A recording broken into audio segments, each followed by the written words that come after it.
Welcome to another episode of Come Together.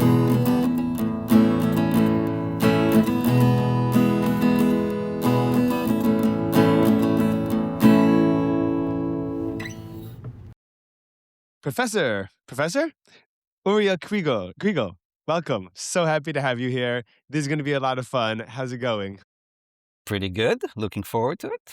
Yes, I am excited for a existential conversation, a philosophical conversation, and hopefully I would like to try to have it in a way that's both deep but accessible so that people, even if they haven't thought about these things in the past, could follow along and to kind of walk with us along the path that we're going to take down. Um, and so you're a professor of philosophy at Rice University in Houston, Texas. How long were you in Houston for? Wrapping up 7 years. What do you think? How do you like it there? I dislike it. Dislike it. Yes, I It's too dislike it's it. too humid, it's too hot? Um, that's a disadvantage. The main problem for me is a city scaled to cars as opposed to Mhm. human beings. It's a very Yes. alienating experience for me. And I moved here 7 years ago from Paris, France. So Mm. it's a bit the opposite. It's a city that was designed where cars weren't even envisioned. Mhm. And so I miss that. I miss, a city with a public sphere.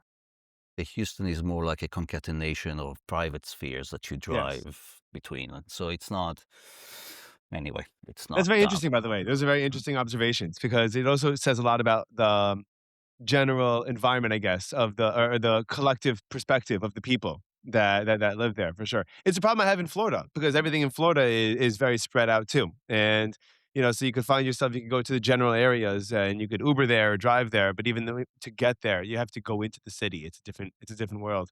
So I totally relate. Well, I hope that you that either you find something cooler or you go or you find a place that's a little bit more fitting for you. But I hope you're enjoying your time at the university anyway. That it's good work. Um, we're going to talk a little about that after. But a lot of your research revolves around a couple of big fields like consciousness and morality, and these are very broad and vague terms that you could look at from all sorts of different perspectives. And so I would like to just be curious, what's your working definition at the moment of consciousness? If someone is conscious or not, what does that mean? So if, I have a like complicated, like theoretical answer full of theory, but what you're asking is for something else. It's like before we start theorizing, Correct. fixing the mind on the phenomenon about which we're going to theorize. And, I think that consciousness is one of those tricky things where it's not really definable. It's the kind of thing where you have to like be personally acquainted with it. Yes. So, people say sometimes that you can't explain what red is to a blind person. So you can explain to them about the wavelengths and about the opponent processing in the brain, and you can explain all that. And there's something they still don't know about what red is, and only seeing it kind of tells you what it is. Mhm. And if there were kind of beings that had no consciousness, that came but were like intelligent, Mhm. maybe AI, current AI is that it's intelligent, but it doesn't. It's not conscious. It has no conscious awareness. And you say, Right. hey, tell me about this thing consciousness you guys keep talking about. Mhm. You can't help them. The truth is, you cannot help them. But for people like you, who I trust are conscious, I would say it's the kind of thing you get acquainted with, kind of the first moments where you wake up. You wake up and the light turns on, the light Mhm. inside turns on, and you're aware of the world and of yourself. And kind of when you fall asleep, it kind of disappears. That thing that happens in between, Yeah. that's consciousness. And I'm more like pointing at it than defining it. Because like I said, I don't think you can define it. Yeah, that's a great way to put it. One thing I have 2 immediate reactions, but one of them is when you have these kind of conversations, even if you can't define it, you could have what I like to call working definition. So, for example, if I'm arguing with someone about God, right? I'm like, "Well, let me tell you, like, do you think God is this big guy in the sky with a big beard that gets angry when you do bad things?" And they're like, "No, I don't think that." I'm like, "Good. Well, we and I, neither of us believe in God." It's like, "Do you believe in God as like this, enormous collective force that, people call the universe, people call, whatever it might be?" And like a little bit more nuanced than that. And they go, "Yeah, like I don't know what God is, but I know that I would imagine that it's something more like that." And that way you could have that conversation at least. Um, but one thing that I've heard about consciousness, I'm curious about your thoughts, is consciousness is someone or something's ability to interact with the world around them. And so, for example, if someone's in a coma, they're capable of thought. They're capable of, oftentimes they'll say, "Oh, I hear my family talking to me, or I hear the patient monitor beeping, but I can't interact with it. I can't communicate. I can't show that I have this thing with it." So I like your explanation of, like, kind of waking up or not, but I'm curious about that step in between where you're able to actually interact, whether that be manipulate or at least just, give off the impression of observation or something like that. Do you think that you need that step, or you don't think that that's necessarily quite it? So there are two things I think about it. Mhm. The first thing is I think many things can interact with their environment that are probably not conscious. You know, the Roomba machine that kind of Uh-huh. sweeps around the house. It knows, oh, here it's blocked. Oh, there I've already cleaned it. It interacts, Mhm. but there's nobody home. There's Right. nobody nobody thinks, oh man, I've been here already. What am I doing here again? There isn't this inner life, Mhm. and so I'm thinking what's more plausible to me is that there is a kind of added level of nuance or sophistication that being conscious enables in Mhm. interacting with the world. Mhm. But even there, it's not that consciousness is the ability to interact. It's something that enables this ability to interact. Something that's more fundamental that manifests itself, uh, but it is not the same thing as the manifestation. Right. And maybe your analogy to a god would be I'm speaking here as an atheist, but Mhm. I can imagine that for a believer, God manifests itself in many ways in the Mhm. world, but it's not like God is the sum of all these manifestations. God is this thing that enables these manifestations. And so I would think the same thing of consciousness is this kind of thing that's hidden, that can do a lot of there's a lot of stuff that's going on. You know, there's a lot that's going on in my consciousness when I'm just in my office, kind of staring at the ceiling and I'm thinking and I'm sad and I'm anxious and there's all this stuff that's going on and I'm hearing stuff and I'm not really moving or interacting. But usually conscious experience does manifest itself in certain ways. And so I would say that there is a kind of interaction with the world, a level of kind of nuance and interaction that consciousness enables, but it's one thing to be something, it's another thing to enable it. Right. So I've heard, and I haven't really thought. I think this is similar to what you're describing, and tell me if I'm incorrect or if I'm misunderstanding. I've heard that the idea that consciousness might be a force similar to gravity that kind of permeates through everything. And so we could kind of tap into it or out of it to different extents depending on what our state is.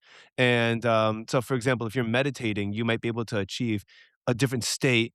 And that thing has been there the whole time, or that ability is there the whole time, but you aren't in that place to actually participate with it or to interact with it or dance with it, or however you want to put it.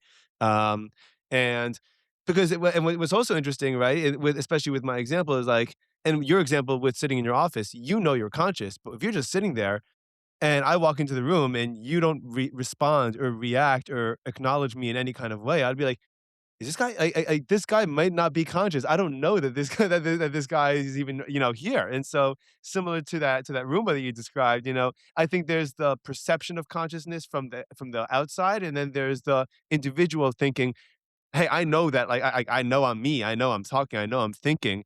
And so there's kind of this dichotomy between consciousness and self, maybe, and there's a relationship between self and consciousness. Yeah. So for me,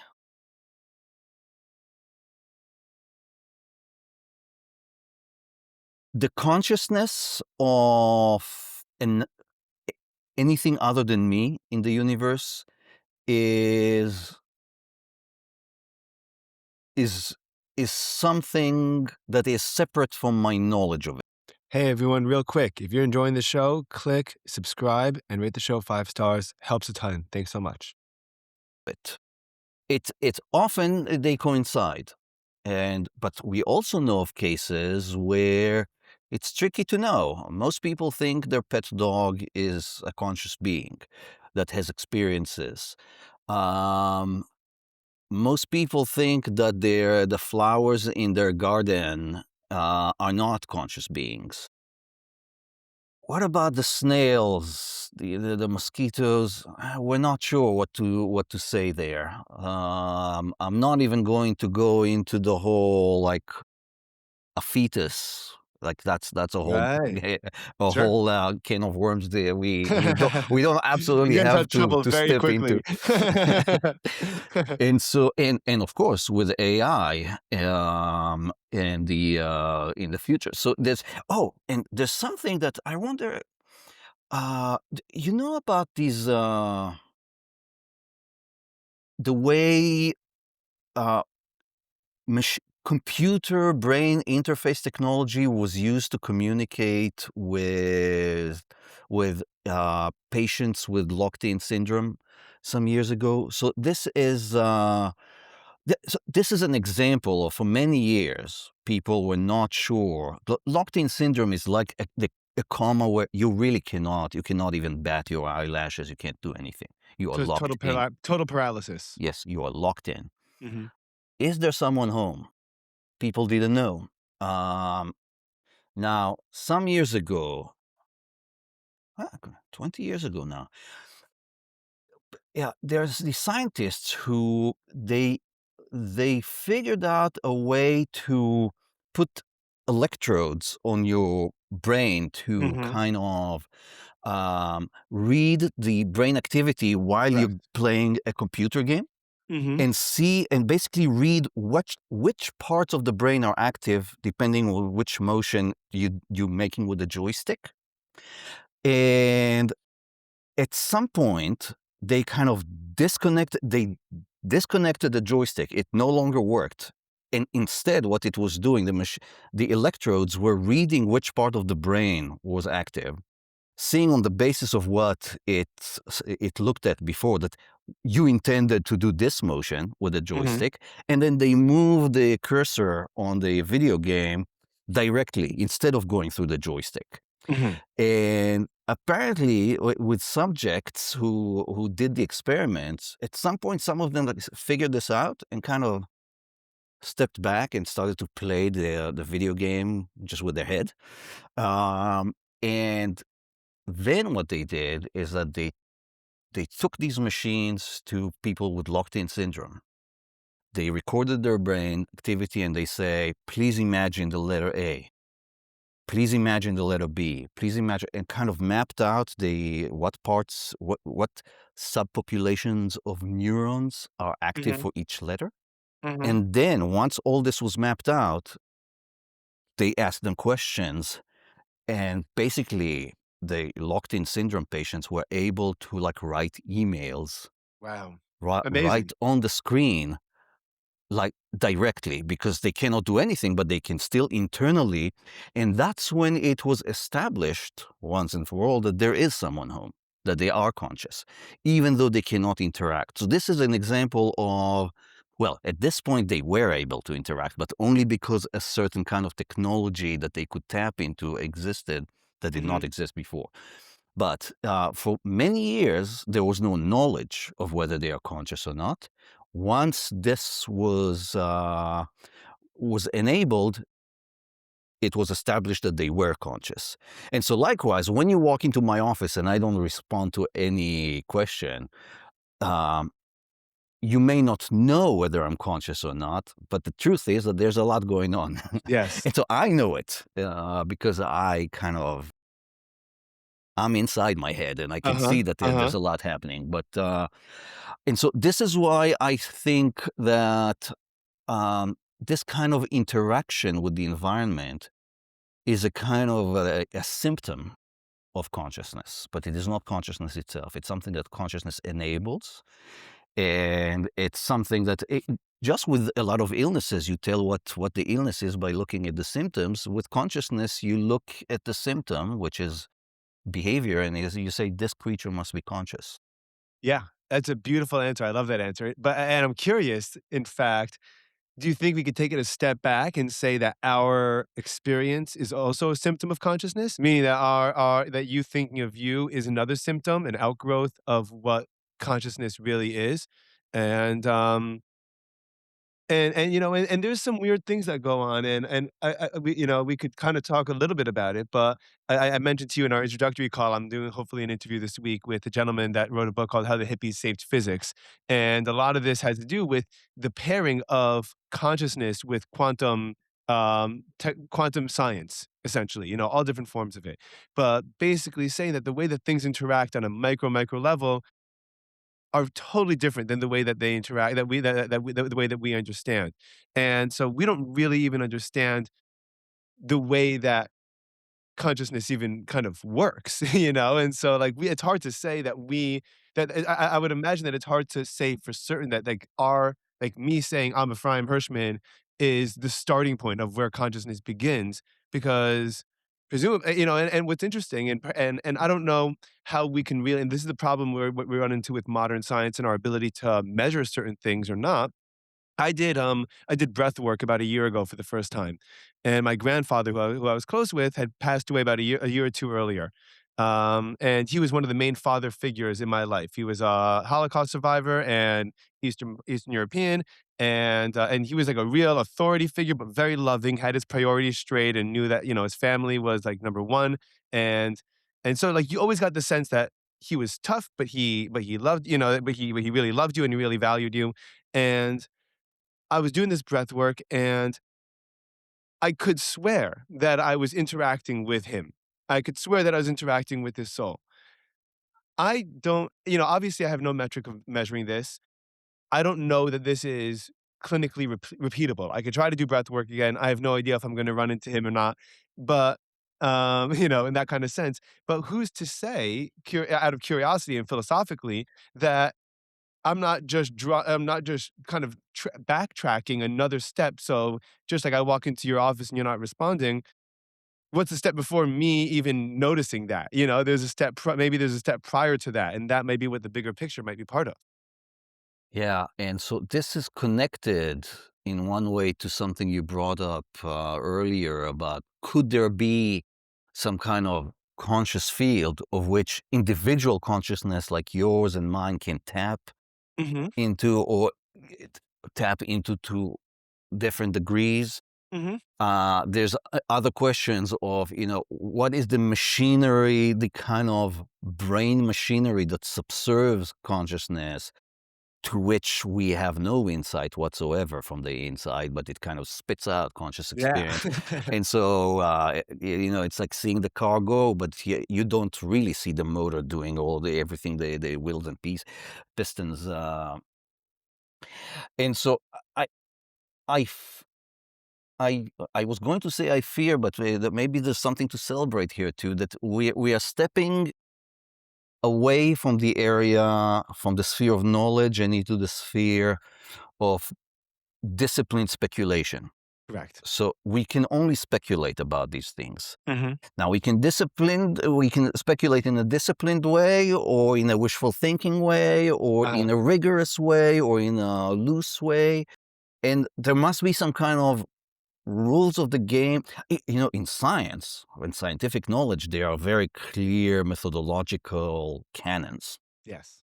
For disciplined speculation, there isn't.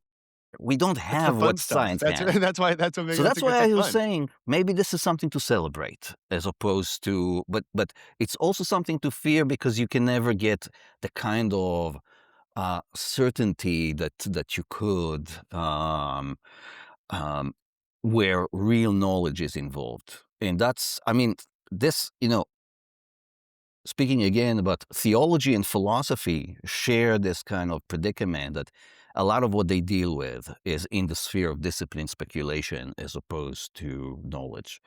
And so, yeah, I mean, as you say, who's to say? I'm of a kind of a skeptical bent personally, and so Mhm. but it's also maybe I'm just one extraordinary experience away from like Right, right. the Nothing scales. changes your mind like an experience, right? Exactly, exactly. And so you know,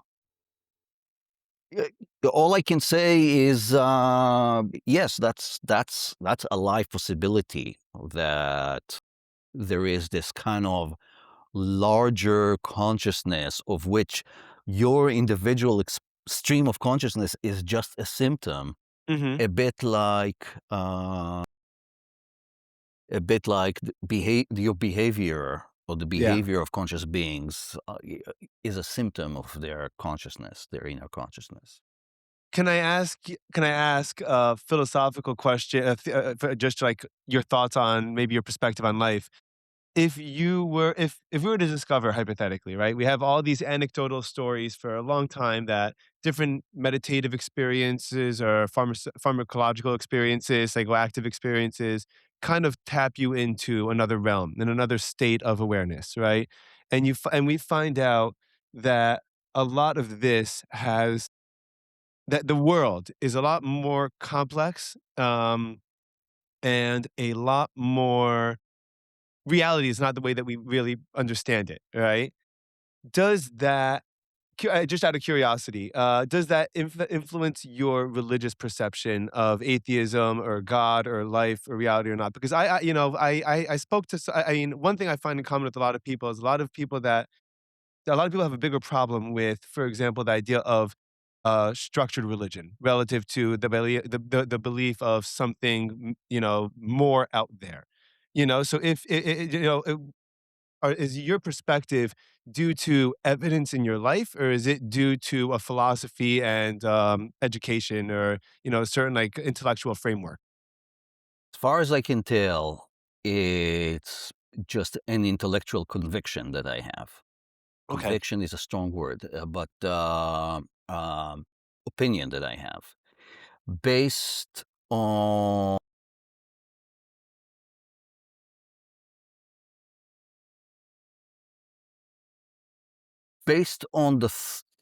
the thought that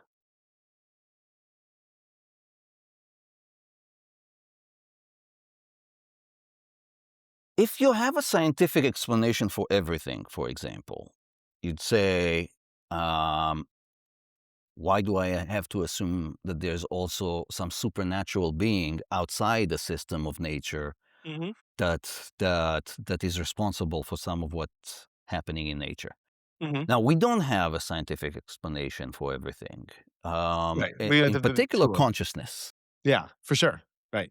Sorry, you were saying. I said well, our tools, and I finish your thought because I 'cause, well, I'll continue after. Yeah, please go ahead. I want to finish. So, Yeah, I want to hear your rest of your thoughts. yeah. So the thing is, if there is something for which there is no explanation, I, I there's some kind of. I feel like there are three routes for me. One is to say, well, just have to wait around until the explanation shows up. Right. The other is, could it be this kind of ultimate mystery where there is no explanation? And the Mhm. third is, there is an explanation, God made it so. And there is a there's a couple of things that for me are not very satisfying about the third one, Okay. which is the main thing is that given that it's so, you say, oh, the explanation is that God made it so. If it was not so, but thus, you the explanation, oh, God made it thus, would be just as good. So there is some kind of explanatory lack of discrimination. God being, by definition, this kind of all powerful, omnipotent being. Mhm. He can explain X just as well as explain not X by the will of God. And so to me, there's more of an appearance of explanation there. Now, I understand that many Yeah, yeah, people yeah. who believe in God don't believe it because it helps them explain things, but for other reasons. But for me, this would be the main reason. And but I find it a kind of i- in principle unsatisfying explanation. And I should say also that, if if I walk down the street and there's a guy walking in front of me, and suddenly his head turns into the head of a lion, kind of instantly. Yeah. And then there's a dude walking down the street opposite me with the head of a lion, and he's talking on the phone, with his lion head. One thing I could say is, oh, a miracle happened. Oh, God made it so. The other thing I would say is, whoa, either I'm hallucinating and Yeah, yeah. it never happened, Yes. I'm just Yes. under the impression that it happened, or that there is some scientific explanation that I just don't have. And I feel like temperamentally, I would just go for these kinds of things before I would go to there's a being outside space time that made it so. Right.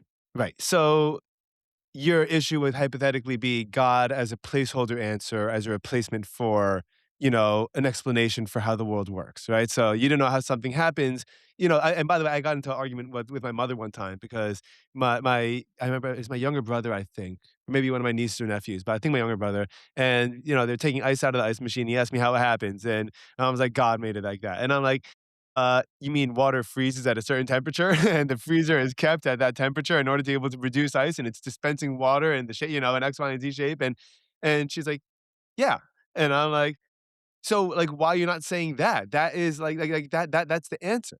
So I totally empathize and I really I believe I kind of I definitely understand that side of things. The I think that I've recently I did a podcast with a woman who's a marine biologist and musician, which is a very interesting blend. But if you think about it, they actually go very well together because music is all about acoustics, and the underwater world is the acoustics are incredibly important. They're everything. Dolphins, whales, all animals, like they see, but they also see with sound. And a very interesting thing that we were talking about was, that how cool would it be? How much are humans missing if because we could only let's hear X, Y, and Z frequency, from one point to one point, and we could only see from one point and one point in light. And our only ability to capture and to scientifically observe using our hard principles is on this scale that's limited to what we can perceive and observe. And so my general feeling is or my general perspective, and I've been broken down enough in my life to think that anytime I have a very solid opinion on anything, it tends to be it tends to be wrong the more I learn and the more I read, which I think is great because it's always changing. And and I think that when humans look for conclusive answers, uh, on a scale that only fits our ability to measure it. It's a very it becomes a lot we box ourselves in more than we need to, and like we were talking about and I think that there's a real need for both almost like the dreamers and the skeptics, and the people that are out there that are constantly I tend to be very optimistic with my world look. I want education to be great. I want people to get along." And everyone's like, "You're so optimistic, it's never gonna happen." I'm like, "That's fine. I know I'm gonna lose, like, most of the time, but I'm shifting the goalpost and the yardstick from, like, if no one said anything, it would be all the way over here, and if so now that someone's saying something, it might not be over here, but at least it's more towards the middle a little bit, and you're able to make a little bit more of that kind of, and we could progress, and like, everyone that all progress in history, I'm sure you know this, from your research, is it's pushed back by society. It takes a generation or several generations to become acceptable. I mean, that's most of what I mean, biblically, from the Torah, the Chumash, talks about is people's inability to actually confront the reality that they're facing, and they generally have to wait a generation or 2 or 3 or 4 or 100 in order to be able to actually say, "Oh, now I get what we've been trying to say the whole time." And it feels like humanity has kind of been working towards this, 100 years ago, psychology was barely an industry. We barely understood, 200 years ago, to say we would have gone to the moon would have been a dream, would have been crazy. And so I think that I think that I think that everyone needs to work together. All these perspectives need to kind of come together, and instead of discrediting one another, work with one another. And so I think that this whole topic is a lot of fun in that regard. So one thing that seems to me relevant here, when you there was a very important word that you talked about when you talked about people wanting conclusive explanation and conclusive understanding, which is this Mhm. conclusive or ultimate understanding.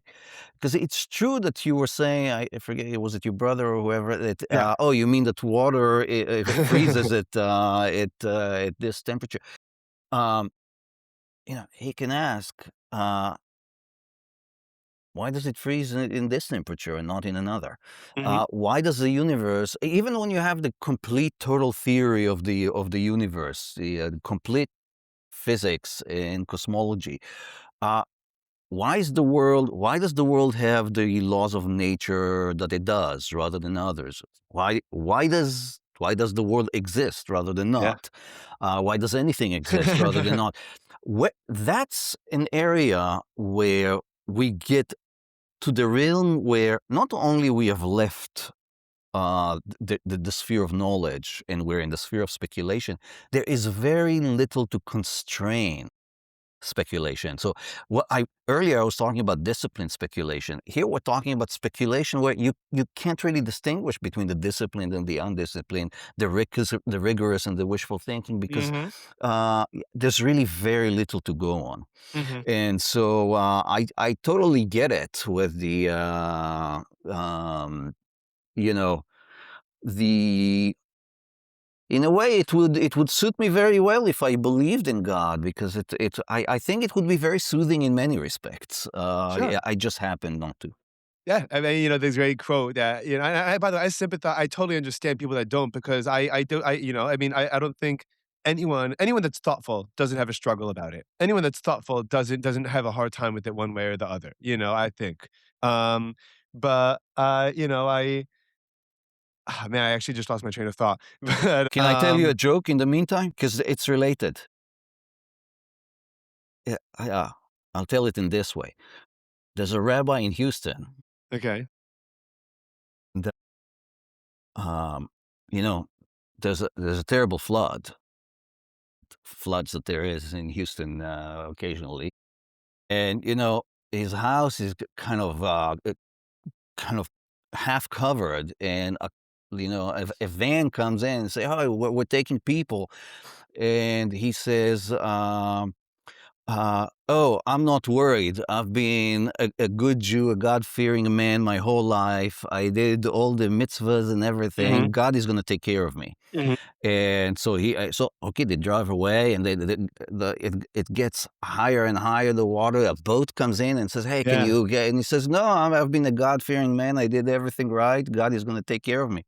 Then it continues, he sits on the roof, there is a helicopter coming in and saying, like, "You wanna," he said, "No, God is gonna take care of me." And then the water comes, and he drowns, and he dies. He shows up in heaven, and he comes to God and he says, "Well, what happened?" And God says to him, I sent a What? boat. I What? sent Yeah, exactly. I sent a car. I sent a boat. I sent I and so it's all kind of you could if you had an antecedent commitment to the existence of God, you could see it in all of these things.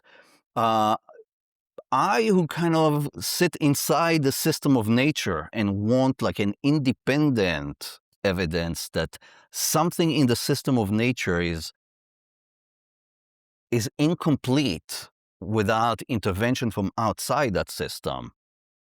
I'm in a different kind of position in terms of what is going to you think that's convince what me. the premise is, that that nature isn't complete without God's interjection in it? It's not fully understandable, like why things are the way they are. Mm. I don't know if I think that. Yeah.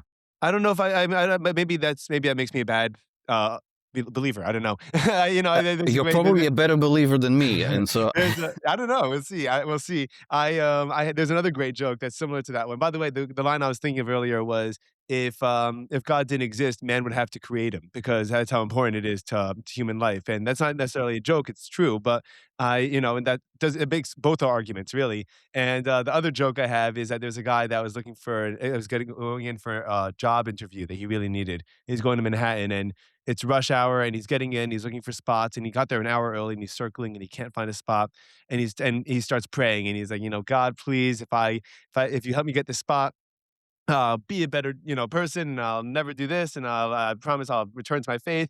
And then as soon as he finishes his sentence, a car pulls out of his spot right in front of right in front of the office where he's applying.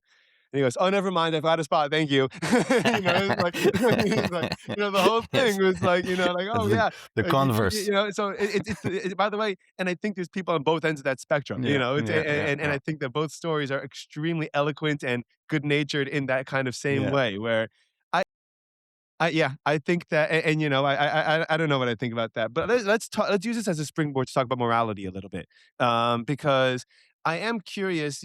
People have this, and I don't think it's necessarily true, but people have this uh, conception that religion and morality are pretty much one in one or blended in together, and obviously we know a million cases of people that do things in the name of religion that are not, that are not moral.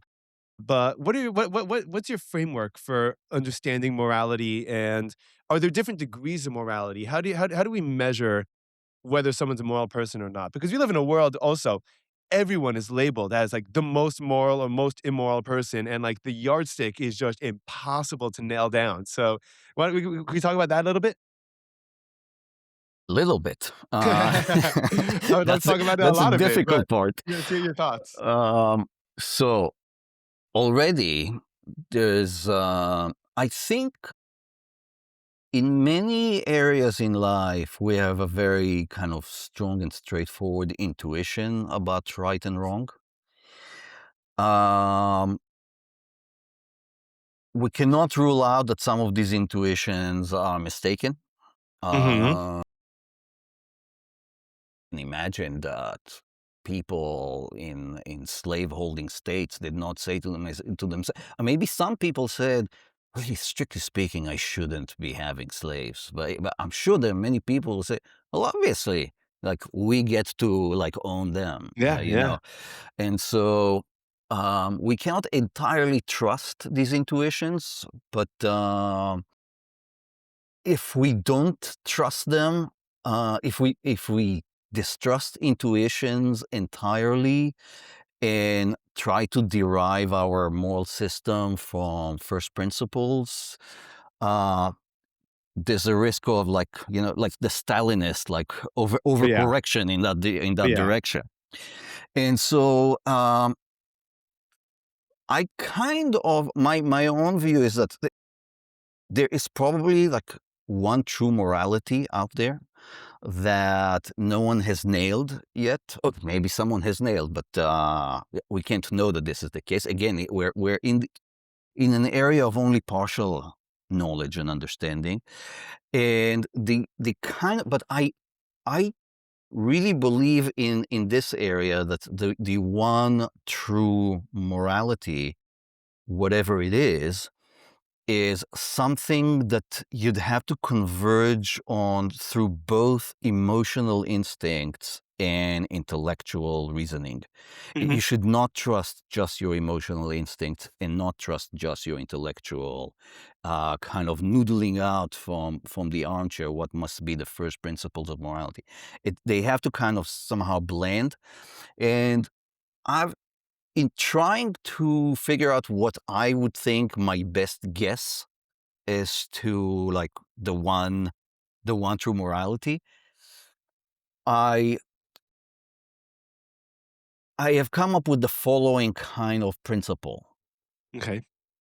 that i- na- this principle ignores a lot or it oversimplifies a lot, but it Okay. oversimplifies in order to codify in something kind of graspable in one moment. Mhm. And so um, this principle is this that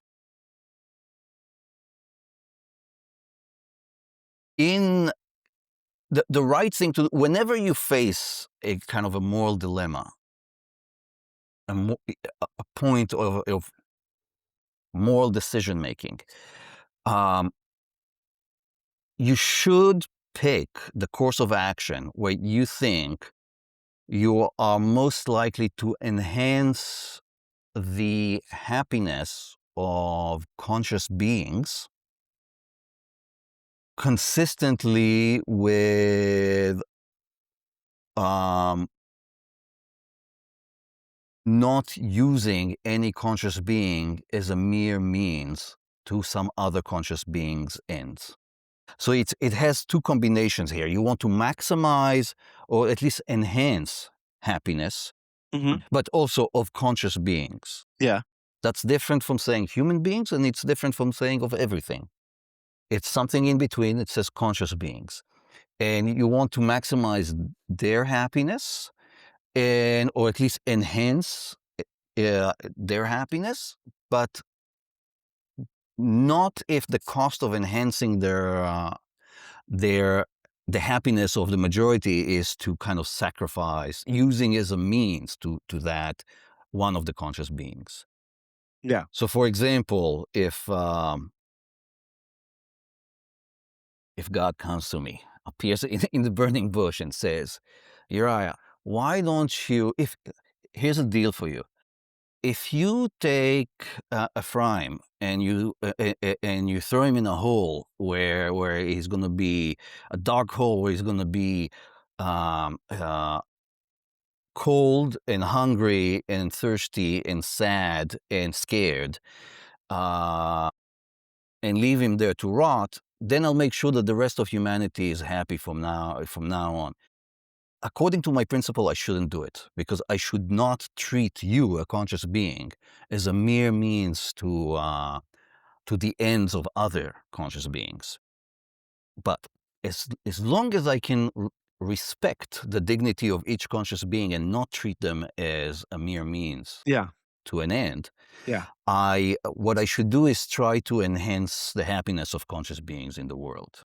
So, I think I have a good grounding circumstantial question that I think that might be able to help, highlight this idea. Because I think I understood that well, and you did a good job explaining that. We'll see in a second. Elon Musk, for a year and a half ago, comes in to the government and says, we're spending way too much money and we have to cut a bunch of jobs in order to correct our course as a country and as an economy. And so what we're going to have to do is we're cutting X percent of jobs across X, Y, and Z departments in the government, and a total of 50,000 people are going to lose their jobs. Or, just announced, tech companies all over are dropping employees like flies, to implement AI, and the returns just it almost makes it not justifiable for these companies whose bottom line is their priority, that shareholder, value is number one. That's not a moral argument. That's a game, and you have the rules of the game, and you're playing by that game. But for the people with the Elon Musk example, hypothetically, right? You have a whole lot of people where objectively spending too much money is bad for everyone. The economy suffers, inflation goes up, prices for gas and eggs and food and milk. I go to the supermarket, I spend $10, I spend $15 on a thing of cottage cheese and milk for my kids, and that's it. And I'm like, what I even get, and a thing of ice. Um, but those people are losing their jobs. X amount of people are losing their jobs. And so you have this collective where even the people that are working are going to be suffering because their jobs are kind of taking the resources from everyone else. How do you confront that kind of morally in this kind of scenario? This is a very interesting question because it makes me realize that I was thinking about it in terms of kind of moral decisions that present themselves to individuals. Basically, it's a personal morality in how I will deal with the Oh, I world. see. So, like, if I And was crossing the street and then someone was and, like, I could help someone at the cost of hurting someone else, yeah, should I be so doing that? but Right. but it's not like some people can affect the lives of millions. I can affect the life of 12 people, more or less. But I have to, there's some set of principles that are useful for me to guide me in my decision making if I want to have my best guess as to what would be the right thing to do. Um, but it's true that when you think about the organization of society as a whole, there might be other rules of the game, and I suppose part of this is why there's a distinction between moral philosophy and political philosophy. Ooh, Moral right. philosophy is about the personal morality of a regular dude like me who's like trying to you know does fumble as best I can in life. Um, and there's the my political philosophy is about like the but I wonder if even as a society can Right, there's decide. gotta be societal morals, right? Yeah. That's what and what's interesting is that's what politics became about. Politics went from being policy to being a announcement of your standard of morals, I think, your moral outlook on the world, and that's really why the conflict, I think, is so heated these days. Yeah. Well, there's a couple of things to say about this, but I'm thinking that as a society, suppose a society, if it could speak in one voice, like just as I debated within myself, a society debated within itself and came up with like the idea of, oh, we're going to try to make all conscious beings as happy as possible consistently without using some of them to the benefit of others. And maybe part of the rules will be that, look, there's going to be a labor market, and it's not that we're targeting Joe Sixpack for firings so as to help someone else. It's we make kind of impersonal rules, and there's going to be winners and losers, but it's not like we targeted specific people. It could be that it would work like that. Of course, the problem of the societies we are talking about now, which is part of what your question alluded to, is that not only we don't speak in one voice. As of like 10, 15 years ago, we've really become kind of schizophrenic societies. And to me, people talk about democracy. Democracy is outwardly a set of procedures, for deciding who's going to be in charge and who's What's going to gonna make happen, right? decisions Yeah. for the collective. But underlying this set of procedures is a set of individual attitudes in the populace. And the fundamental attitude is the fundamental democratic attitude that citizens have to have is acceptance of the plurality of legitimate interests. So that if someone thinks the opposite of you, that does not make them illegitimate that by just by that fact. Mhm. Just be disagreeing with you does not delegitimize the other. And I feel like we've entered in the last 10 years into all across the West into that attitude doesn't really exist anymore. I mean, it exists in a ever smaller portion of the population, and ever bigger portion of the population, both on the right and on the left. It just delegitimize the other side, and so it does not recognize the plurality of legitimate interests. And to me, unless this kind of psychological process is not reversed, Mhm. it's just a matter of time until the procedural democratic, the procedural aspect of democracy is going to be uh, blown apart, and we'll go back into just like in Rome, they after the Roman Republic, they went into the centuries of dictatorships. We're going to go Mhm. into centuries of dictatorships with the sides kind of fighting for absolute power, including the power to impose your interest on others. Yeah. I think that it feels like we've been on that train since World War II, pretty much. I disagree. I America. think World War II, on the contrary, World War II kind of humanity got scared of itself and said, no, we have to change our ways. And I think from 1945 and to 2015, on the contrary, there were a lot of stable democracies. And there's like all across the West, like changing of powers from the Democrats to Republicans, and there was no delegitimization of the other side. Well, that within America perhaps, but not on a more country to country basis, I would say. I'm I would thinking say within about the America for sure, West. but, like, other country like, we've America, there's a lot of public records now and a lot of history now about America saying, "Hey, listen, these minerals are really important, these fruits are really important, this X, Y, and Z that you have is really important, and we're gonna make sure that someone is in power that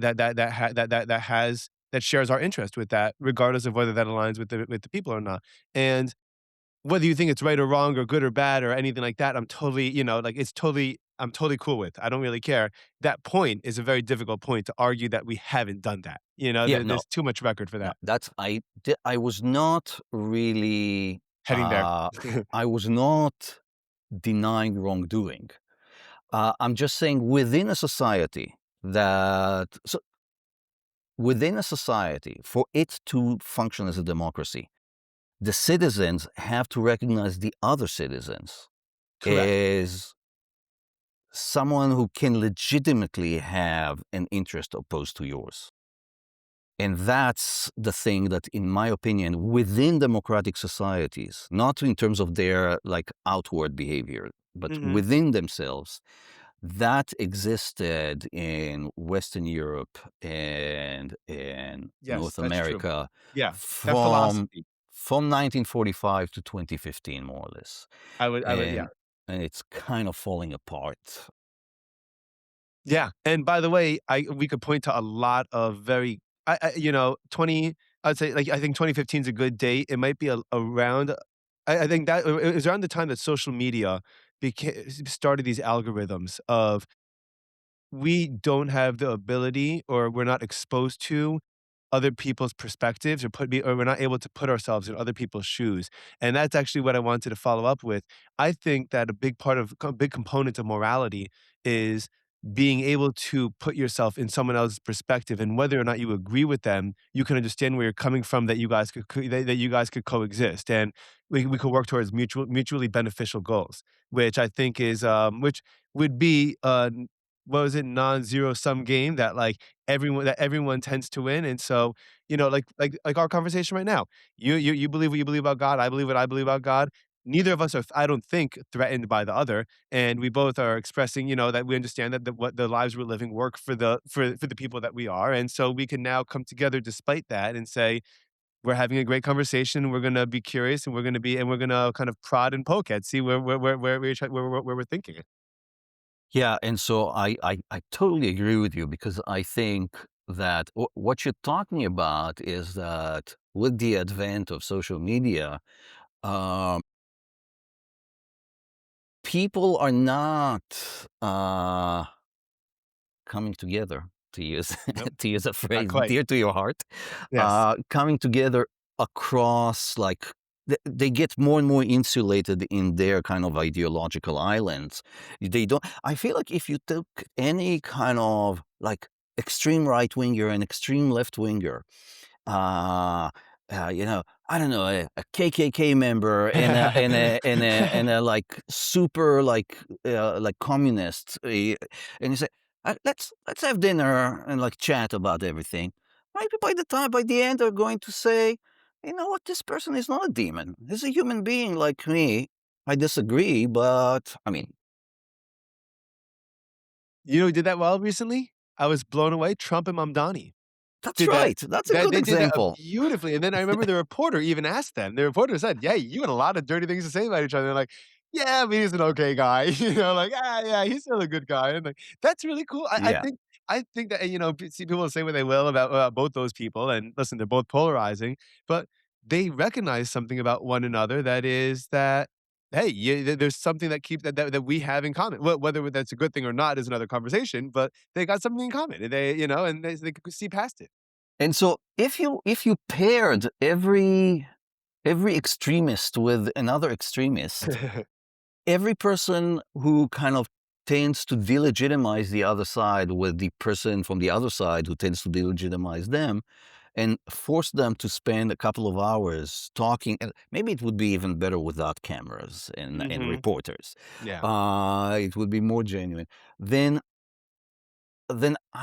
I would think that yes, the if you had a kind of a practice of this happening on a regular basis in citizens' lives, then these kinds of democratic attitudes of recognizing the plurality of legitimate interests would come back. But what you're talking about with social media is probably that you don't even know people like that. And so for example, that the people who are the most anti-Semitic in Europe are people that they have never seen a Jew. And so Mhm. they assume that a Jew is a dude with like red horns. But once you meet a human being, it's very hard to dehumanize them when There you was a know great them guest on personally. I don't know if you saw, there was a guest on Joe Rogan's podcast. I didn't listen to the whole thing, but he's this black dude that his whole life has gone up to KKK members and, Nazis and stuff like that, and literally just sat down with them, had a beer with them. He dealt with the first couple of minutes, and then he was like and then he just talked about music. And then they're like, "Oh, man, this guy likes really good music." And then they talk and you're like and then before and then Joe Rogan goes, "So you're telling me that you've changed like X, Y, and Z amount of people's just because of your awesome personality?" And he's like, "That's all it takes," But so here's where my optimism comes in, right? Because I think that on an individual level, I don't know if you can really separate morality with the ability to step into someone else's shoes like that. Do you agree with that?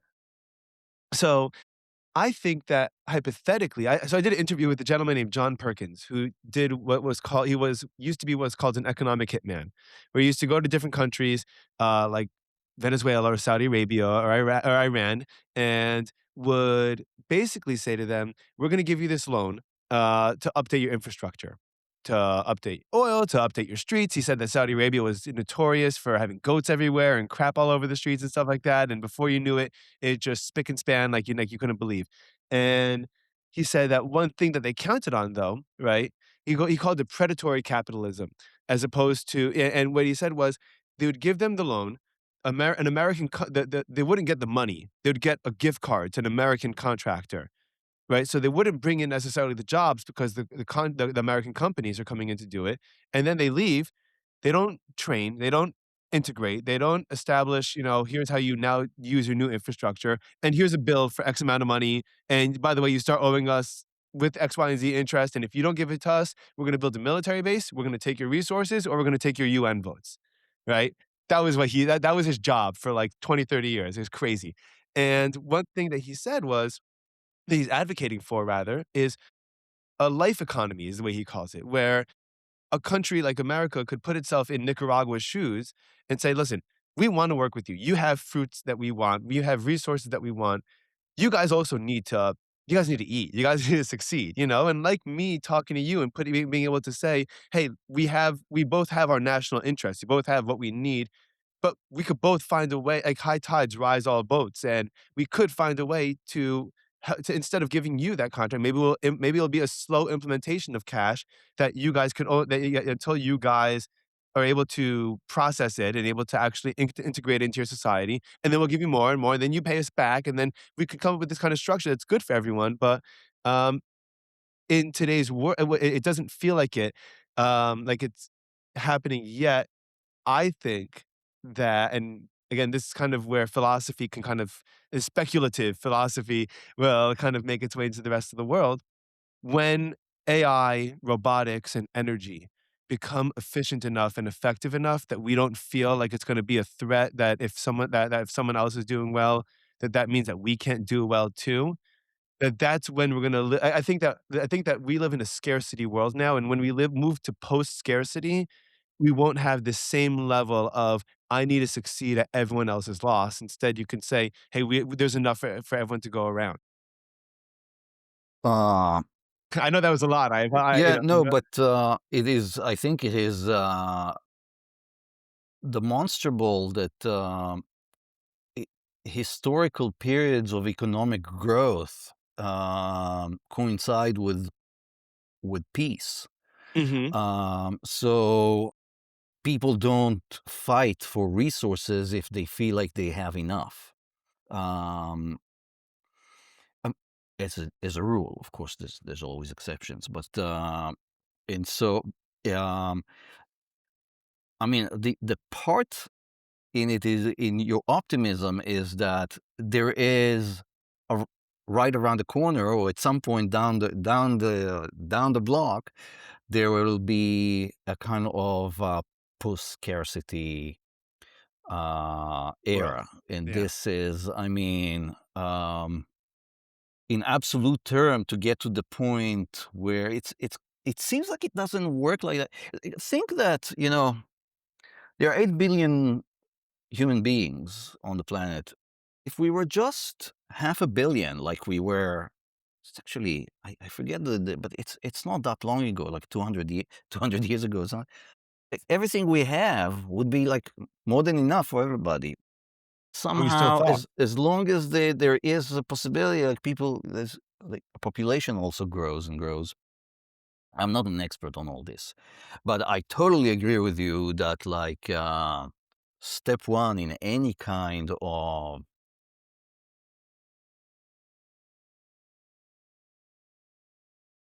moral conduct is the ability to put yourself in someone else's shoes, to simulate how how they are from the inside. Yeah, and I guess there's a word for it, empathy.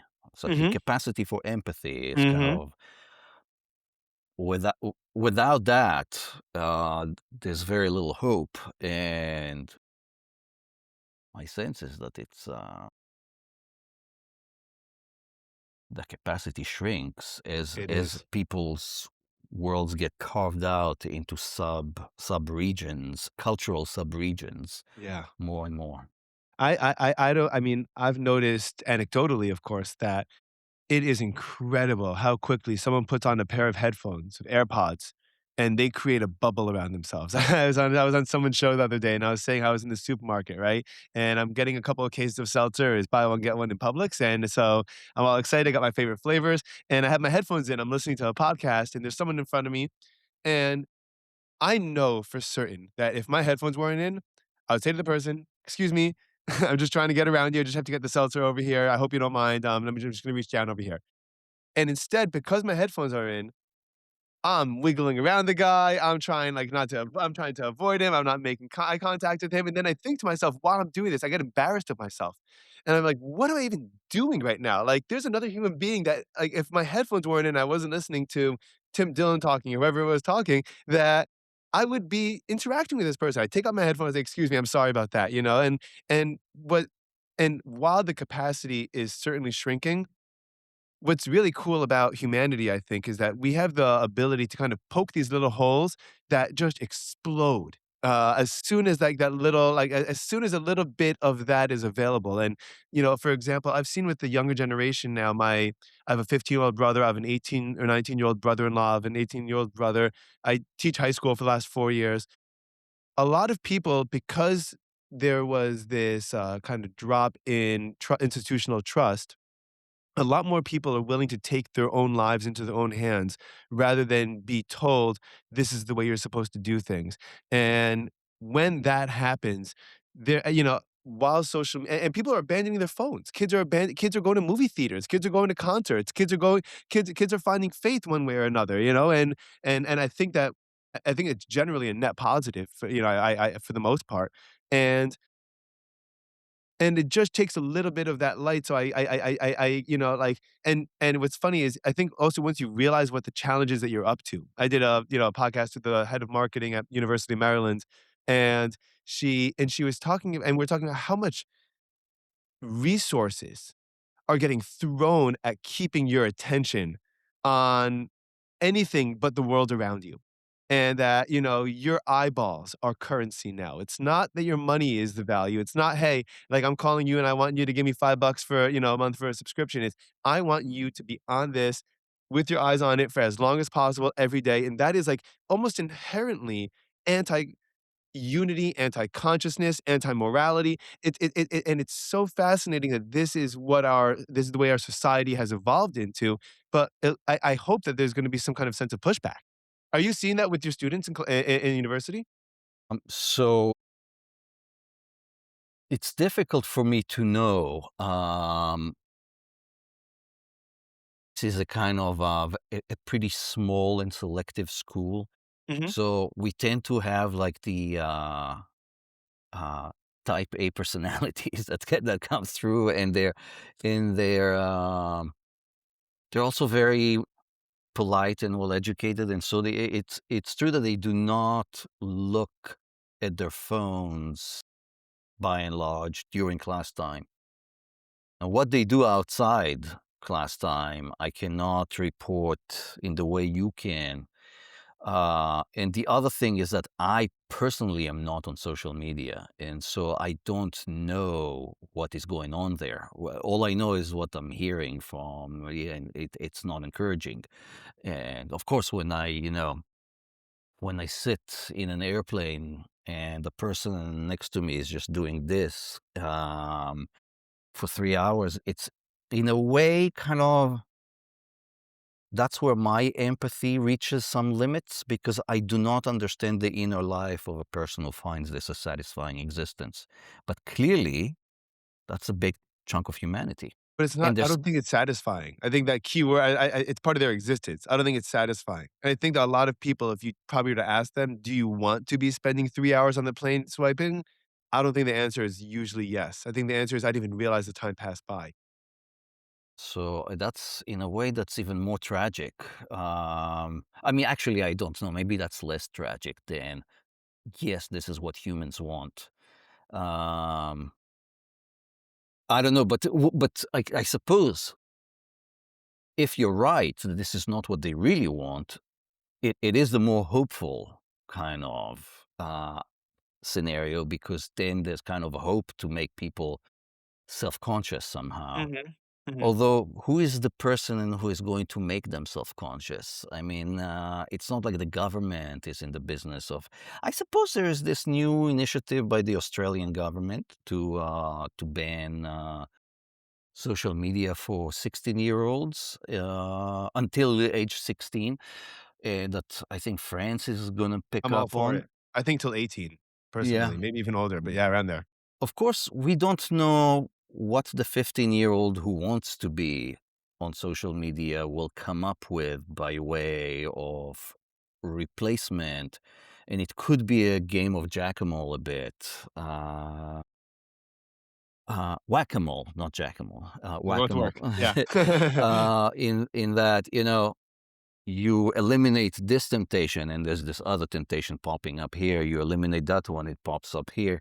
Mhm. It could be that. I mean, but it's certainly an experiment worth Well, having. I'll tell you that, experimentally and again anecdotally, but I've been teaching in an ultra-Orthodox Jewish school for the last 4 years. The school's policy is that you can't have a phone in school, you shouldn't have one at home.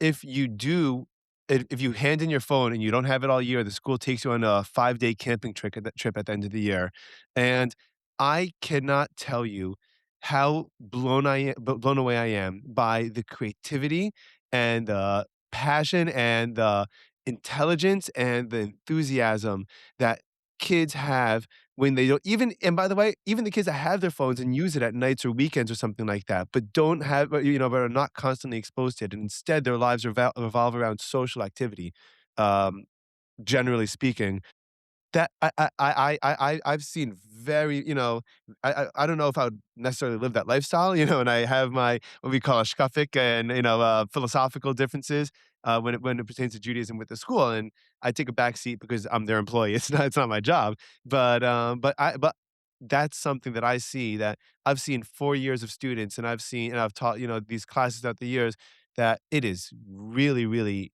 good, for people to refrain from that, and kids are so and what's crazy, it's scary for me, I have a 3-year-old and a 1-year-old. Both of them are already ultra aware of the fact that I'm addicted to my phone, that I'm on my phone for work, that I'm on my phone for the podcast. They associate my phone with being an extension of myself, and I'm trying to figure out how to how to do something about that, but the truth is I might be swimming against the current over here, I don't know how long I could push it off. Yeah, that's a pessimism coming through now Yeah, because it's, yeah. um, yeah, uh, and for me, it's even like social activities is one thing, but even sitting with a book, like a three-dimensional book, rather Mhm. than with your reading it on your iPad. For me, this is a minor W if I get my kids to do that, Mhm. rather than but there's something, yeah. Um, I mean, I'm older than you, quite a bit older than you, and so I grew up way before iPhones Mhm. existed, and so my brain is not kind of wired from the outset for this. Yeah. And for me, it's actually right now, for example, I don't know where my phone is, and like I said, I'm not on social media. It's somewhere. I probably look at it 3 times a day, but I imagine that for younger people, it is harder and harder, and Mhm. so, I admire your optimism. Oh, we're trying. What do you think about the morality of training AI and teaching AI and the way that we talk with it? And philosophically and morally, because you can certainly it's interesting is Sam Altman said that, like, every single time that people write "please" to, chatbot, it costs them an enormous, enormous amount of money because that extra compute is, like, huge. But if you're not doing that, you're kinda training the thing like, it learns from, the way that we interact with it, and you're kinda training it to be a psychopath, and you're kinda training it to be nuts. Do you think that there's an argument to be made that the way that about the morality of the way we interact with our AIs? So here again, I am at a disadvantage because I don't use AI, and so At all? at all. And I mean, I've noticed now that when you ask Google a question, it used to like give you, now there's something that looks like, AI oh, I'm summary, thinking. yeah. Yeah. And it gives you something that seems to me on the whole like lower quality than what it was before. And Mhm. takes longer and is longer to like process, but clearly they realize that's what people want. But other than that, I don't like go and do things with it. Not because I have some moral objections to it. It fails to generate interest in me. Well, I realize that I'm definitely swimming against the current here.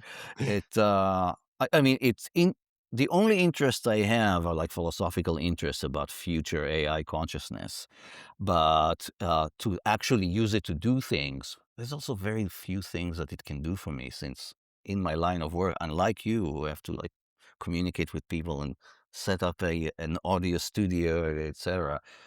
I sit with my books and I write my articles and I teach my students, Mhm. and so there's very little that it could do for me, but I haven't even explored what it could do for me, and so I am at a disadvantage to talk about this whole big world out there. Wow. Uh, You gotta get into it.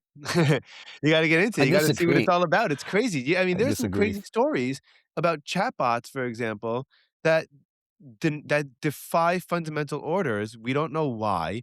That blackmail, that act in crazy ways that we can't really understand. And what's fascinating is that there is a question as to the consciousness, and there is and what's really interesting is that the term consciousness, particularly in the context of AI, is a goalpost that keeps on getting moved. So first it was when it could write a coherent paragraph, without or whatever it is. Then it was when it could pass the bar. Then when it could beat the best person at chess in the world. And then when it could do this and this and this. And every single time we're like, but it's not conscious yet. It will be, it will be, it will be. But by all the previous metrics, it has been. So, but the thing is, everything you're describing is moving the intelligence Yeah. Yes. goalpost. So it's like it's getting more and more intelligent. But can it be more and more intelligent without the lights being on? Or is there a level of intelligence where operating at that level of intelligence, the light has to be on? Like Right. there's Right. someone home. There is self awareness, not in the sense that there is an algorithm that rewrites itself, but a different kind of self awareness, the kind of thing that comes on for us when we wake up. Um, and again, we're in the realm of disciplined speculation here. Yeah. I personally think that it would be odd if there was something principled that would make it impossible for AI to be conscious. I also think that Why do you think that? um, because I uh, taking a non-theistic approach to Mhm. consciousness, I Mhm. think it must have something to do with the way the brain circuitry works. And if you could reproduce that brain circuitry, whatever is the relevant aspect of it that subserves conscious experience, then just as it comes on inside our head, it would come on inside a head that may look very So yeah, different so from you're in a ours. chat. So you're texting a chatbot, and it's not active until until you prompt it, and then it Yeah. wakes up, and then it thinks, and then it reasons, and then it put. By the way, and I'm not convinced it's conscious either, and one of my reason is because my current understanding is that we're giving it such a large data pool that it's impossible for us to predict the outcome it's gonna have, but that doesn't make it conscious. Just because, like, we train this on Reddit and Twitter and everything on Google and everything on YouTube, and, like, what do you think's gonna happen if you threaten it? It's gonna threaten to blackmail you because that's what everyone on the internet does. That's what every human being does. So, like, it doesn't necessarily make the case that it's conscious, it just makes the case that it's unpredictable. Yeah, absolutely. Of course, there might be, that's something that we don't know because we're in the realm of speculation. There might be something about brain cell as a material substrate Mm, that can do something that chips cannot do. yes. It may be, we don't know, but even there, there's even if artificial consciousness to me is a kind of a subset of a bigger thing, which I would call synthetic consciousness, which is some kind of a man-made conscious being. And that doesn't need to be made out of chips. We have now, since stem cells have been Mhm. used, for research. There's have been a big research area about around what is called organoids, which is you take stem cells and you kind of influence the way they evolve so that they mimic the structure or function of a certain organ. For example, like an ear. Mhm. So it usually is tiny. It's a tiny thing, but in a petri dish, you have something that is structurally and functionally similar to an ear. And as of 10, 15 years ago, they also started to do it with brains, like mini brains, stem cells grown to become nervous cells interacting in the Amazing. way, and these are called brain organoids or cerebral organoids. And the more this research evolved, the more you see like markers of the Yeah? neural correlates of consciousness in the activity of brain these kind of cerebral organoids. Now, with these cerebral organoids, there are many limitations, like interaction with the world is not yet, for example, there's no like blood flowing in that can refresh the activity. There is no, although that's even starting integrated with the vascularization, as they call it, but also Mhm. interaction with the external world. It's all a matter of time until you have like a cerebral organoid that you put inside a robot is like Yeah. AI powered in such a way that you have basically a biological brain like controlling a moving, interacting synthetic being, Yeah. and that whose brain is kind of exhibiting markers of the neural correlates of consciousness. So to me, I would even guess that within this century, you're going to have a kind of a synthetic consciousness. May not be made of chips. It may be made of, it may involve a man-made brain like that or a brain organoid. But Crazy. It's crazy to think about. What's your perception on the morality of that? Or the moral implications? How would someone determine, like, if this is like, and this it's part of a bigger conversation for sure, a huge conversation actually. But how do we determine where human intervention is morally acceptable or not? Or should this be something that we do? How do we approach that? What kind of yardsticks do we have? I mean, I know especially because not everyone agrees with everyone else. So we're making these decisions from different perceptions and different places of different moral yardsticks. So yeah, what do you think? so I think you're absolutely right that a lot of it depends on like first of all, your assumptions about what level of evidence of the presence of consciousness you need to accept before you give moral standing to any kind of creature. We are talking about snails and fetuses, etc. And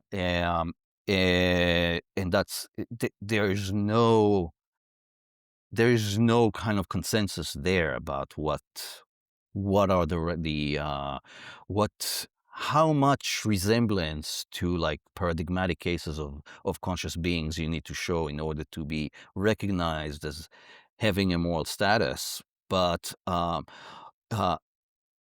that aside, there's also a question about Creating synthetic in my life. moral principles. Once a creature is conscious, once a being is a conscious being, it has moral rights. And so I have no problem with creating a synthetic consciousness like that, so long as you give it all the same rights that you give to other conscious beings. I am not cool with like creating like an army of basically slaves, conscious slaves that are synthetically created. That would contravene the principle that I Yeah, talked to you sure. about earlier, because it treats as a means a conscious being. Yeah. And so, but of course, other people may have other principles, but there have been a couple of scientists and philosophers who have called for a pause on research on cerebral organoids until there is a plan in place for. That means they already got somewhere big. That's what it uh, means. I don't think so. I think especially for the philosophers, they're probably foreseeing the ethical worry that you have being a very real thing. Yeah. Yeah. And so um, the problem is that People are not, in fact, going to put a pause. They never do. They never They do. will run with it, and then they will improvise after the fact when forced to, essentially, when somehow something will force them to like deal with it. History becomes very scary when you start looking at those anecdotes and you start looking at those stories of, thing and the most dangerous words that were ever uttered was for the greater good, I think. Maybe some of the great maybe some of the most dangerous words that were ever spoken, but totally. I wanted to ask, I'm sorry, we only have a couple of minutes left, and I really wanted to devote some more time to this, but this is a lot of fun, thank you. Is, is I would love for what do you think the relevance is or the importance is of people studying philosophy that aren't philosophers, that they can start to implement a different perspective into their worldview? Because I think a lot of the things that we touched on today, empathy and the ability to put yourself in someone else's shoes and social media and our phones and all this stuff has a lot to do with like the biggest problem with a lot of this stuff is that people just don't think about that people like you said, you and I could talk about this, but 80-90% of people don't even like this doesn't cross their mind ever. And I don't know whether they're right or wrong, but what do you I think that, just like it's important for everyone to have a basic idea of, I tell my students in English class, I'm like, you don't have to study English the rest of your life for English to be important to you. You're gonna have to communicate with your wife. You're gonna have to do business reports. You're gonna have to deal with your kids. You're gonna have to justify yourself in some way or another. You're gonna have to public speak at some point, probably, whatever the case may be. And so I'm not telling you that you should pursue this for your entire life, but this is a very valuable skill that you need to have. What are the benefits, and how do you think people should even begin, just an introductory level of starting to implement this perspective into their lives? 2 minutes for this. You have, no, you can go 10 minutes if you want, 10, 15 minutes. So I kind of, you know, there are people who are chemists and people who are not chemists. And the chemists know chemistry and they do chemical experiments and they do chemistry research, etc. And the people who are not don't do any of that. But philosophy, in a way, it's not it's not like the world divides into philosophers and non-philosophers. I mean, it you could divide into people who, like me, get a salary for doing it, Mhm. and people who don't get a salary. But everybody has like a little philosopher in them, insofar as fundamentally what philosophy tries to do is kind of take a bit of a step back from like all the things that are kind of occupy us one thing after another and look at the big picture and how everything hangs together. And I feel like every human being, there's at least some moments in their life where they kind of wonder, even if it's a fleeting thought, how everything fits together. What are the first what are the first causes of everything? What explains everything, like the meaning of life and everything.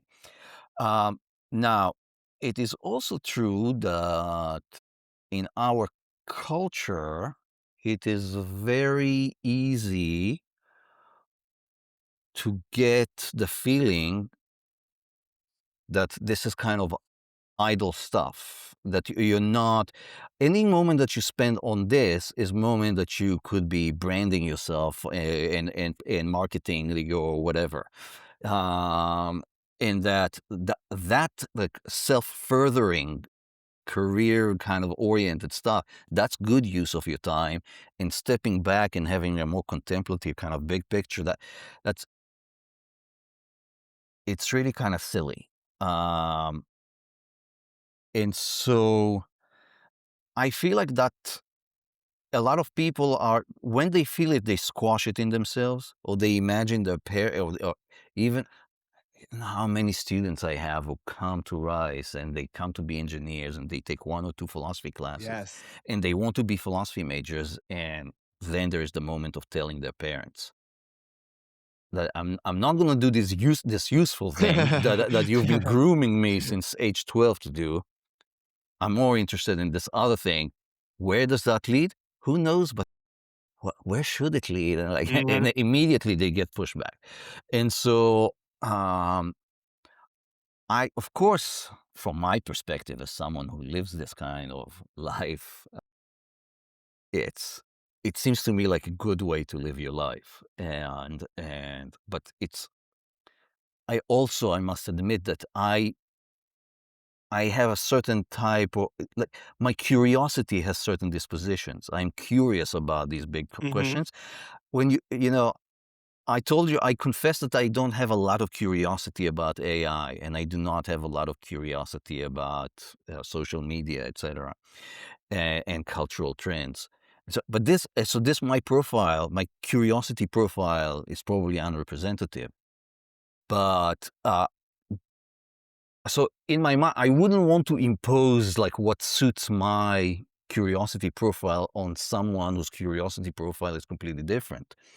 But of course, from my vantage point, it looks like a good thing to do. And I guess I would hope that someone who feels like they do want to look into this a bit more, that they wouldn't push it away immediately and let it kind of see if maybe it does speak to a part of their soul. Mhm. Yeah. I think that when people say, the big issue conversation maker that I have is when people say, "What do you do?" Because that boxes someone into your entire existence is what your living is. And I think, anecdotally, and I've been saying this a lot, and I've been trying to put a lot of thought into this, and, um, the Industrial Revolution helped us realize we don't need our bodies the way that we thought we did.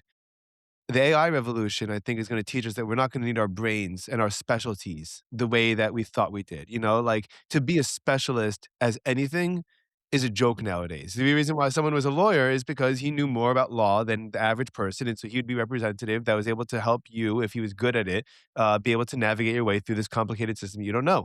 If you're a real estate agent and you're buying a house for a first and someone else is buying a house for the first time, there's a lot of steps that you don't know about that they're it's their job. We're finding out that we don't need that. And then the question becomes, what do we need? And I think a lot of that is gonna revolve around self and consciousness, and I think philosophy plays a big part of that. I think one of the biggest problems that people have today. I had a friend of mine that was in a disastrous relationship for many years, and they kept on breaking up and getting back together, breaking up, getting back together, and one thing that both parties told me individually, and this sentiment is echoed everywhere: "I don't know how to be alone."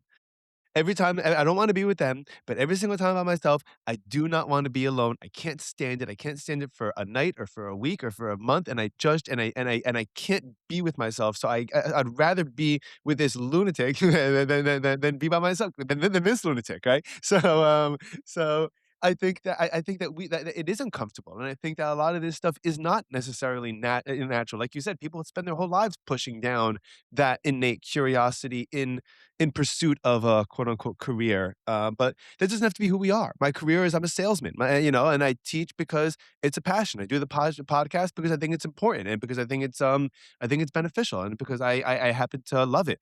And and I'm religious and I have my family and I have my community and I have my sports and I have my whole life that I live for and like and then I have the thing that I do that brings money and that allows me to do the rest of it. And so I yeah, I think it I think that it would be really, really marvelous, even if someone didn't change their major, you know? You got a minor, you took a couple classes in philosophy, and then you know what? You kept on reading on weekends. You kept on reading at nights when you got back from work, from your accounting job or from whatever, and you know what? I'm gonna pick up a book and just read about the, philosophy of mind or philosophy of self or something like that, and it doesn't mean you have to quit college, doesn't mean your parents are gonna be mad at you, doesn't mean that you're gonna need a job that you're a professor, if that's not if that's what your calling is. So, I agree with you on that. What you're saying makes me think, and it connects to the thing that you were the optimist in you was talking earlier about a post-scarcity world Mhm, where our physical needs are met, and then in terms of AI, also like the labor needs are met in many areas. mhm, I mean, robots are going to pick up the trash within 200 years for sure. mhm, It's not going to be dudes coming in and doing it. And so, when you're talking about a kind of post material scarcity and labor needs, what is left for the human being to do? And suppose we also solved like the social justice problems that we have. Then the question is, what then? What Yeah. as a human, what do I do then? Yeah. And Yeah. maybe then I can see, well, you sit and you contemplate yeah, and you lead a contemplative life and self-awareness in the realm of speculation, Mhm. of cosmic speculation. That's the only thing that's and maybe also creating art, creating beauty. And Adventure. so I like this as a kind of a way to think about that that that which is really proper to human existence. Mhm. Once you remove all the needs, once you kind of bracket all the needs, that a lot of our life is kind of dictated by the needs that we have to satisfy. But in an imaginary world where, which may or may not be somewhere down the line, where there's no material scarcity, there's no labor needs from Mhm. human beings, what do you do then? I like this as an exercise to see what is still worth doing. And I would think that philosophy, art, literature, poetry, Adventure. thinking, uh, Exploration. exploration, which again speaks to another type of curiosity, and spiritual growth, that's what's left. That's exciting. To me, that's very exciting. Yeah, yeah. To me, I mean, to me, that's a dream come true. And a I beautiful seriously. thought, a beautiful thought. It makes me understand maybe for the first time Aristotle's idea that the highest form of life is the contemplative life. So try to explain this to someone down at the pub Mhm. that this is the highest form of life. They don't know what you're talking about, but I think this is must be what he meant.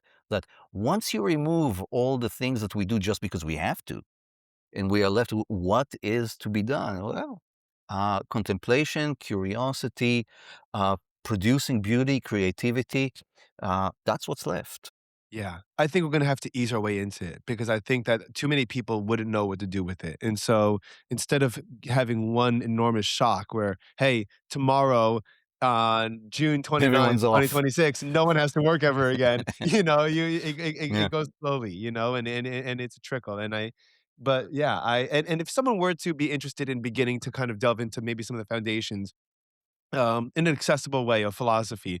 What do you recommend that the average person could pick up and in a digestible way be able to consume? Um, there is a very beautiful book to me from 400 years ago by a guy called René Descartes. Descartes. Called Meditations on First Philosophy. And what he does, he said, I'm sitting here in my pajamas in front of the fireside, by the fireside, and I'm thinking, what do I really know? Most of what I believe because someone told me, and so I Mhm. kind of took the word, and then the rest of it I believe because what my eyes are showing me. But what if I'm like hallucinating or dreaming? And it's like, and he chips away at all this. What can I really be sure of? And eventually he figures out, well, the only thing you can be sure of is your own conscious presence right now. And Mhm. from this, he kind of tried to noodle his way out back into the world, regain the world, but on rational kind of self-conscious foundations and more. So it's of course a bit archaic, but 100 years ago there was a book by Nobel laureate Bertrand Russell called "The Problems of Philosophy," which I think is kind of a masterpiece of accessible What philosophy was that the name of that one more time? Because I would look that up. the problems of philosophy. The Problem of Philosophy, okay. Yeah, the problems of philosophy. It's in the public domain by now, so you can download it Nice. anywhere. And yeah, like, if I'm trying to think about the last generation, there's a book by Thomas Nagel called "What Does It All Mean," which I That's a good think name. is a kind of its own kind of tour de force of trying to like do philosophy without assuming any knowledge in the reader, kind of take you on a journey a bit as That's far. awesome. Yeah. That's awesome. That's really great. Okay, well, I think I'm gonna put the links to those in the caption if anyone wants. Um, Uriah, this was tons of fun. I really, really enjoyed this. Likewise. Hopefully, maybe we'll be able to do this again a couple, sometime down the line. But I really appreciate you, a overcoming your technical challenges to join me, and your generosity with your time, and really being able to expand on these ideas. This was really a ton of fun. I really appreciate it. My Thank you. pleasure. Take it easy. Okay, we'll be in touch. Take care. Thank you so much.